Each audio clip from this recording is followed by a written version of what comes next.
au fameux mythe par rapport à la TPS-TVQ, puis ensuite, j'aurais terminé pour ce soir.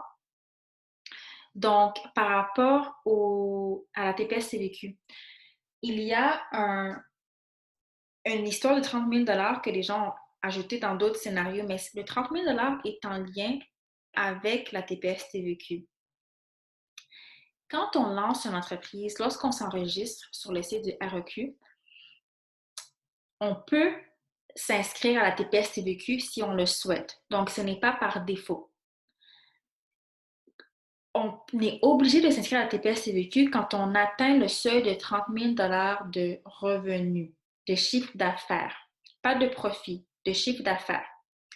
Avant qu'on atteigne ces 30 000 on n'est pas obligé de s'inscrire à la TPS-TVQ.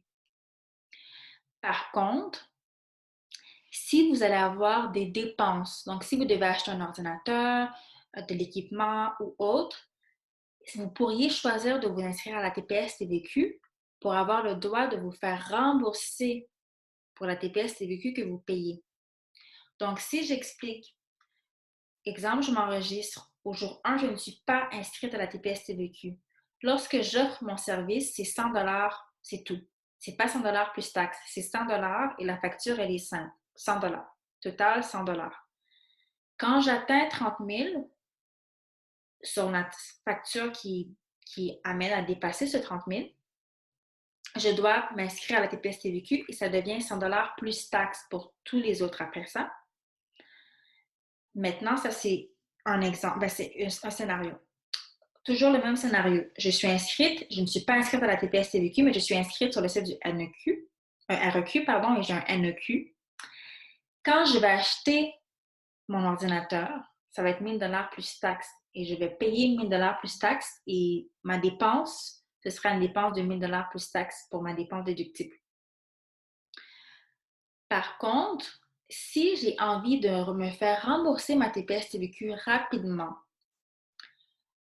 plutôt que de passer en dépenses. Donc, si je veux récupérer ma TPS-TVQ, exemple 1 000 plus taxes, donc on parle d'environ 100 et quelques.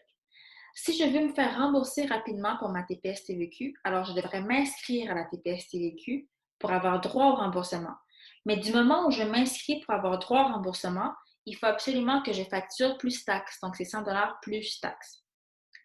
Tant qu'on n'atteint pas 30 000 de facturation, on n'est pas obligé de s'inscrire. Donc après, ça devient un choix qu'on fait. Tant qu'on n'atteint pas le 30 000, on choisit si on veut ou non.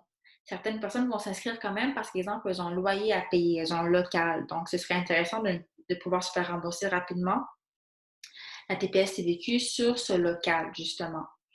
Donc, c'est un choix que vous faites et c'est là d'où vient le 30 000 Mais du moment où on a une entreprise individuelle ou par action, chaque dollar qui est un profit doit être déclaré dans les revenus.